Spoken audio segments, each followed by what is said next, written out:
¿Cómo están ustedes? Gracias por acompañarnos en un nuevo programa de Salud es Vida con Univida. Hoy queremos invitarlos a hablar de un tipo de cáncer que afecta al esófago y al estómago y que es la sexta causa más común de muertes de cáncer en el mundo. ¿Por qué se produce? ¿Podemos hacer algo para evitarlo? ¿Cuáles son los síntomas? ¿Es una enfermedad hereditaria? ¿Cuál es el tratamiento? Aprendamos todos porque aquí comienza Salud es Vida con Univida.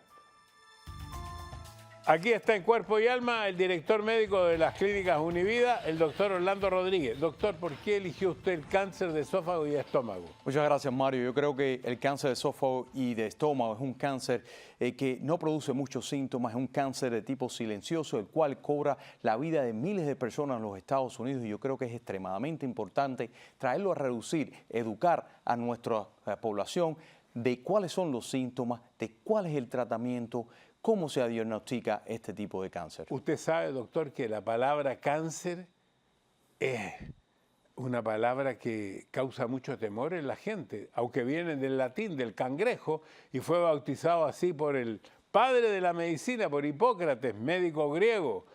Pero, ¿por qué un cangrejo, doctor? Mario, cuando uno mira bajo el microscopio las células cancerosas se comportan como la forma de un cangrejo. Número uno, el cangrejo cuando te agarra con las tenazas no te suelta. Y estas células cancerosas son extremadamente difíciles de matar. Número dos, porque a medida que las células van penetrando las células normales de los órganos y las van destruyendo, lo hacen de una forma como si fueran las pinzas, como se semejan a las patas y las tenazas de un cangrejo. Ahora, es bueno entonces reiterar que el cáncer es la reproducción desordenada de células que crecen sin control y por lo tanto invaden partes del cuerpo. Eso es correcto, Mario. El cáncer en realidad es una mutación que ha ocurrido en el material genético de una de las células, ¿verdad? Y ese material genético conlleva la producción, a la proliferación, el crecimiento desorganizado, descontrolado de todas estas células que adquieren dos características que son fundamentales. Número uno, la característica de la inmortalidad. Desafían el sistema inmunológico, lo engañan y lo pueden evadir de una forma que es bastante fácil. Y número dos, es la habilidad de poder, a través del flujo sanguíneo, a través de los vasos linfáticos, ir a otros órganos, ocuparlos, invadirlos y destruirlos, eliminando la función normal de esos órganos, un proceso conocido como metástasis. ¿Este tipo de cáncer puede ocurrir en cualquier parte del cuerpo? Claro que sí, el cáncer puede ocurrir en cualquier parte del cuerpo, Mario, específicamente en el esófago, puede ocurrir en cualquier parte de ese tubo digestivo conocido como el esófago. También en cualquier parte del esófago y en cualquier parte del estómago. Eso es correcto, en cualquier parte. ¿Y hay síntomas? Bueno, desgraciadamente, Mario, la mayoría de los síntomas ocurren en un estado ya bastante avanzado de la enfermedad, y es por ende que a veces existen algunos síntomas que son bien leves y las personas lo obvian, no le prestan mucha atención, pero es importante porque hay síntomas como por ejemplo el reflujo, pero un reflujo ya de manera crónica. Existen cambios en la voz, son cosas bastante sutiles, cambios sutiles que la persona a veces no le presta importancia, pero son extremadamente importantes. ¿Cuáles son las causas más comunes de este tipo de cáncer? Bueno, el cáncer, si estamos hablando, Mario, del cáncer de esófago, primeramente, existen dos tipos primordiales de cáncer de esófago, ¿verdad? El primer tipo de cáncer de esófago es un carcinoma de esófago que ocurre primariamente en la parte superior del esófago. El otro tipo de cáncer de esófago ocurre en la parte inferior del esófago y es conocido como el adenocarcinoma, que es el cáncer de esófago más común en los Estados Unidos. ¿Cuáles son las causas? El carcinoma de esófago, primariamente el alcoholismo y el tabaquismo, ¿verdad? El cáncer, más bien el adenocarcinoma, el segundo tipo de cáncer, ya es más bien viene dado más bien por cambios que existen en esa parte del esófago inferior por desarrollar una enfermedad como la enfermedad de Barrett, que es producida por el reflujo constante que lleva a una proliferación y cambios celulares en la parte inferior del esófago. ¿Es cierto, doctor, que el hábito de beber líquidos muy calientes también puede producir cáncer? Bueno, Mario, el hábito de tomar bebidas calientes como té, como chocolate, café, etcétera, en por largo tiempo, produce unos cambios inflamatorios que producen o conllevan a una regeneración de la célula, una proliferación, y eso con el tiempo pudiese tener cambios que lleven a mutaciones que puedan conllevar al cáncer. Usted ha dicho que el comienzo es bastante silencioso. Entonces, ¿cómo podemos darnos cuenta de que tenemos cáncer o que tenemos algún problema en el esófago o en el estómago del cual estamos hablando? Es bastante silencioso, Mario, pero una vez más, una de las cosas uno de los síntomas más frecuentemente vistos es, por ejemplo, la dificultad en el tragar. Y a veces no le prestamos mucha atención, que tenemos un poquitico de dificultad al tragar, que nos atoramos con frecuencia, a ese reflujo. A veces nos ponemos o sangramos y entonces nos convertimos anémicos, nos baja la hemoglobina, el producto del sangramiento, perdemos de peso, y esa pérdida de peso no es explicable porque no estamos ni haciendo una dieta ni estamos en un plan de ejercicio. Esos son síntomas que deberían hacerlo buscar ayuda médica. ¿Y por qué el reflujo podría ser un factor de riesgo? Es un factor de riesgo, Mario, porque el estómago, donde existe un nivel de acidez bastante alto, está acostumbrado, está preparada, las células que lo entornan, están preparadas a ese nivel de acidez, pero el esófago no lo está. Y entonces, ¿qué es lo que pasa? Que cuando existe una falla de una valvulita que existe al final del esófago para entrar hacia el estómago, conocido como el esfínter del esófago, pues cuando ese esfínter falla, todo ese ácido puede ir hacia atrás, hacia el esófago, y es lo que se conoce como reflujo gástrico, esofágico, y produce cambios en las células del esófago, y esos cambios pueden llevar a mutaciones, malformaciones en el material genético de la célula, que puede conllevar a células que se conviertan a la transformación en una malignidad. Ahora, hay gente que recibe radioterapia. Tengo entendido que la radioterapia es muy fuerte. ¿Podría eso producir algún riesgo de cáncer en el esófago? Y claro que sí, por años hemos sabido que la radioterapia causa cambios significativos en nuestro material genético. Esos cambios en el material genético, la mayoría de las veces nuestras células del cuerpo lo pueden reparar. Sin embargo, hay veces que no se repara y pudiesen convertirse en células malignas. Quiero saber qué complicaciones podría tener una persona que tiene cáncer en el esófago, pero después de estos mensajes, doctor. Aquí estamos en Salud es Vida con Univida junto al doctor Orlando Rodríguez y le preguntaba qué complicaciones podía tener una persona que tiene cáncer en el esófago. Bueno, el cáncer en el esófago, Mario, la complicación número uno sería una complicación mecánica de obstrucción. La persona no puede tragar líquidos y luego eso es una obstrucción progresiva, la cual con el tiempo la persona no podrá tragar ni sólidos ni líquidos. También trae consigo un sangramiento en el esófago, ¿verdad? Y ese sangramiento se puede visualizar como sangre oscura en las heces fecales o pudiese ser sangre microscópica, la cual se detecta cuando hacemos un examen de sangre y vemos que su hemoglobina está baja. También puede afectar la voz, hay cambios en la voz donde usted se puede poner ronco. Existe también la inhabilidad de tragarse inclusive hasta su propia saliva.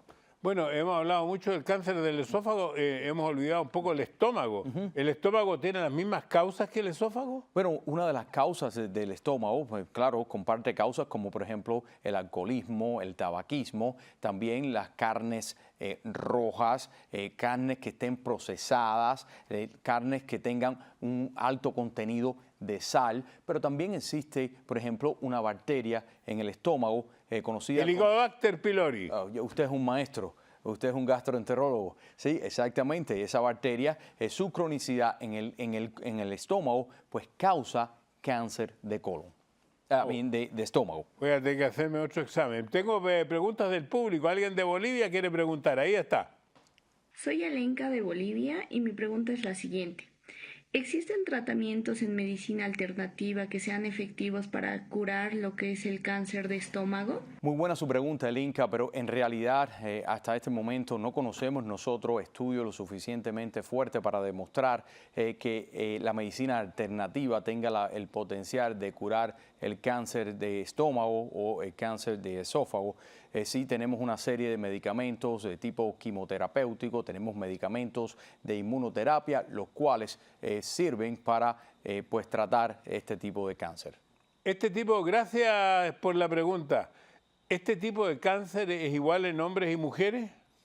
No, Mario, en realidad el cáncer de esófago y el cáncer de estómago son más comúnmente vistos en los hombres que en las mujeres. Bueno, como la edad siempre tiene que ver con todo, ¿el cáncer al estómago aumenta con la edad? Eso es correcto, Mario. A medida que vamos envejeciendo, pues aumentan los chances de desarrollar cáncer de estómago o de esófago. Y si hay antecedentes familiares, ¿esto es hereditario? Y sí, tiene una predisposición genética, tiene una predisposición hereditaria, especialmente hay personas que desarrollan síndromes, ¿verdad? Hay un síndrome de poliposis familiar, ¿verdad? El cual las personas tienen una predisposición a desarrollar el cáncer de estómago. Bueno, y como estamos en prevención, ¿qué síntomas?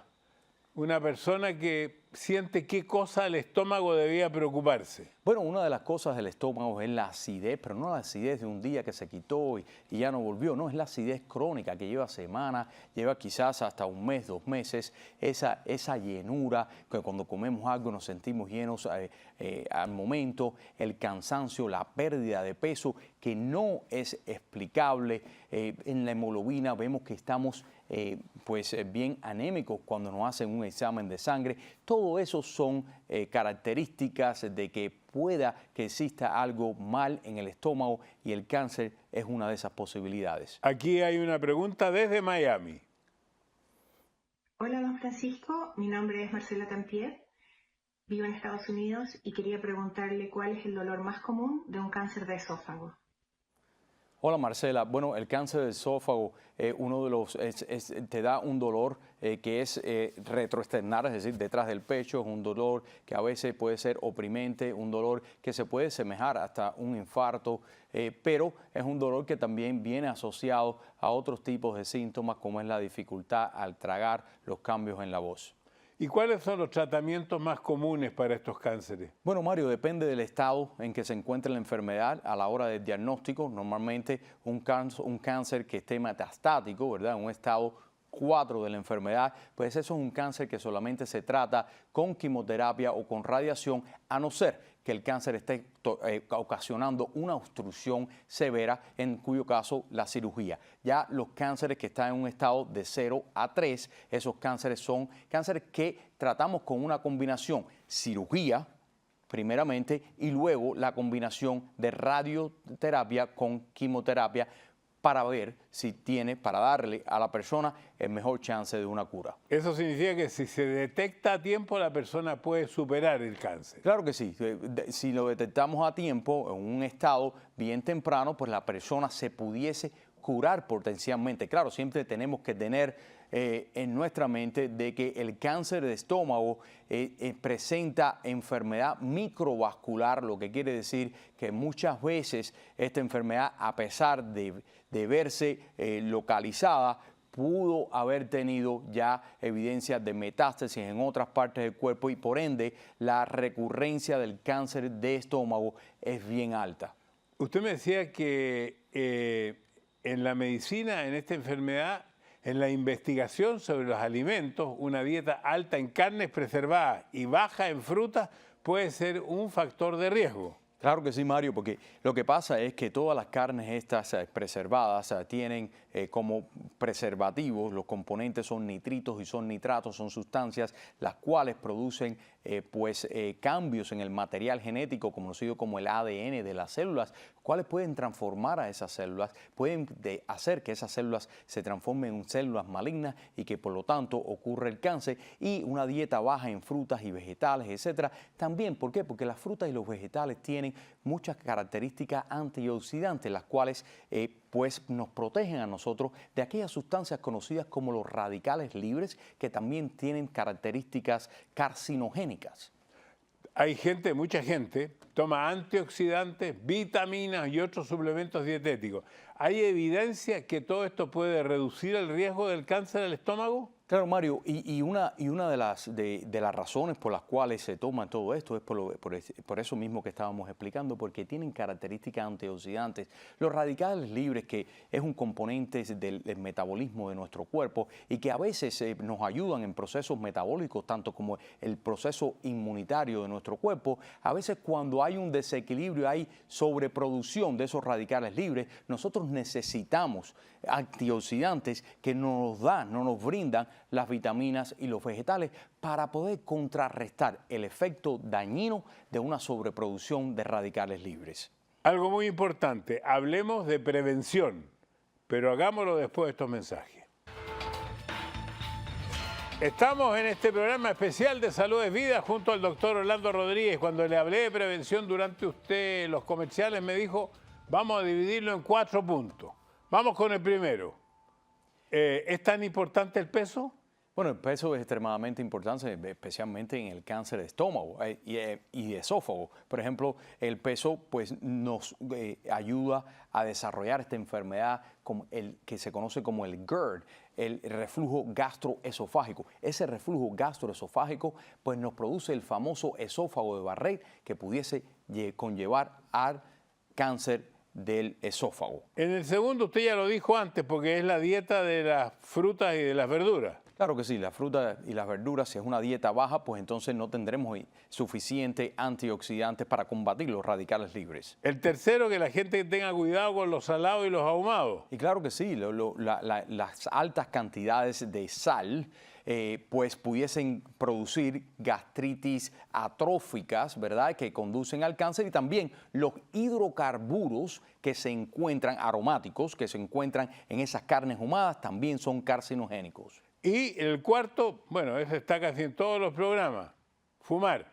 El fumar tiene demasiados componentes, tiene más de 98 componentes químicos, los cuales pudiesen producir pues, cambios en nuestras células, en nuestro material genético y obviamente conducir al cáncer. Una pregunta de Venezuela, adelante. Hola, mi nombre es Jaime Zambrano, soy venezolano y mi pregunta es, ¿qué puede provocar un cáncer de estómago? Muchas gracias. Bueno, muchas gracias a Jaime por su pregunta. De alguna manera ya hemos hablado bastante, pero... Sí, yo creo que sí, hemos respondido esa pregunta en varias ocasiones, pero claro, el cáncer de estómago puede ser causado por muchísimas cosas, pero esencialmente por el alcohol, el fumar, el uso o la ingestión excesiva de carnes, especialmente con preservativos, etcétera. El Helicobacter pylori, que es una bacteria muy comúnmente que la encontramos en el estómago y que pudiese conducir a este tipo de cáncer también. Doctor, cuando hacemos estos exámenes anuales, siempre nos piden que nos hagamos una muestra de sangre.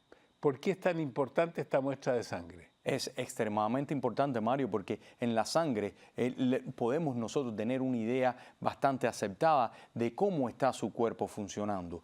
Y principalmente en el tracto gastrointestinal, incluyendo el esófago y el estómago, pudiésemos ver si hay algún cambio en su hemoglobina, porque lo que pasa es que a veces las personas pueden estar extremadamente anémicas, es decir, la hemoglobina está muy baja. Muy baja. Claro, pero no vemos la sangre en las heces fecales.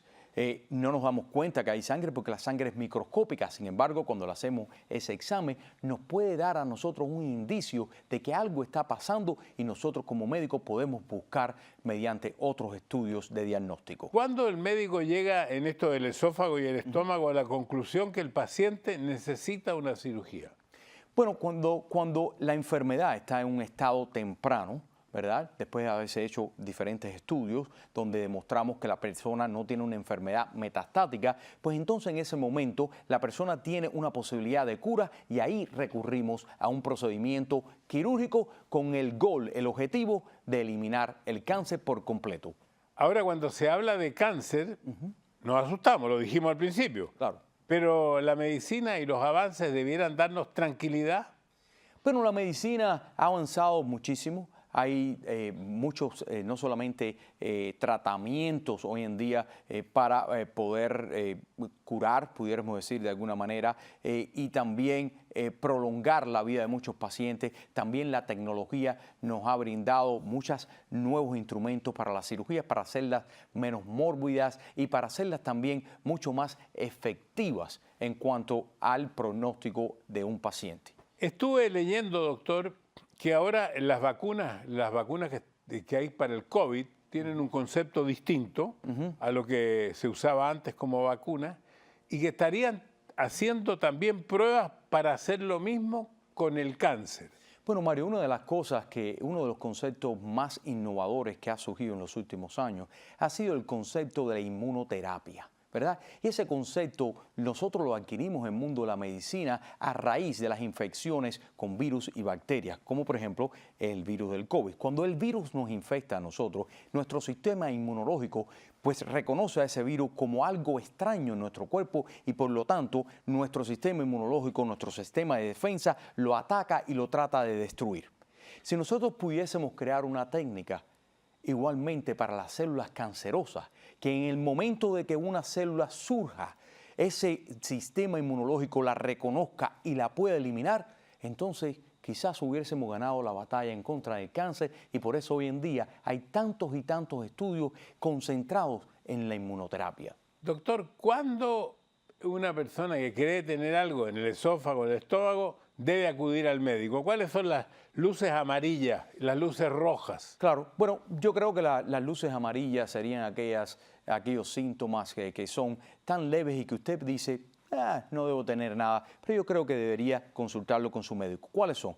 El reflujo constante, que no se le quita, ha pasado más de 1, 2, 3 semanas, cambios en la voz. ¿Cambios en la voz? Cambios en la voz, claro que sí, porque ese reflujo causa una inflamación en sus cuerdas vocales, lo cual conlleva a cambios en la voz. Usted se puede convertir hasta afónico, no solamente cambios leves en su voz, sino que pierde su voz. Y aquellos cambios, aquellos síntomas que fueran una luz roja, es el no poder tragar. El no poder tragar sólidos, el no poder tragar líquidos, la pérdida de peso excesiva, la fatiga, la debilidad generalizada. Yo, doctor, después de toda esta conversación, llego a la conclusión de que hoy día hay tanta tecnología en la medicina que es un error de las personas que, aunque se sientan sanas, fuertes y vigorosas, no vayan oportunamente donde un médico, a un centro médico, para ver cómo está su sistema en general, porque siempre puede aparecer algo que no tiene síntomas en las etapas precoces especialmente. Eso es lo que me he dado cuenta en los últimos programas que he hecho. Por lo tanto, yo creo que en este caso una de las cosas importantes, además de hacerse un examen de sangre, en general debiéramos decirle a la gente, usted vaya y hágase un testeo por lo menos anual, si es muy joven, seguramente bianual si es mayor, pero siempre esté preocupado de la salud, porque la salud es vida siempre que le ayudemos a la vida con la tecnología que hoy día existe. Muchas gracias, doctor Rodríguez. Placer, Mario. Muchas gracias por haber estado con nosotros en este programa de Salud es Vida. Esperamos que especialmente le hayamos dado en el clavo cuando le decíamos prevención, prevención y prevención. Eso es lo más importante y eso es de alguna manera lo que queremos hacer con estos programas con el doctor Rodríguez. Así que le agradezco su sintonía. Espero que en la próxima oportunidad usted conmigo pueda decir todos juntos al mismo tiempo que salud es vida, Univida. Espero que le haya gustado el video. Suscríbase aquí a mi canal, llame a sus amigos para que se suscriban aquí también y dele a la campanita. Y le recomiendo que siga viendo mi video porque tengo muchos videos, siga aquí.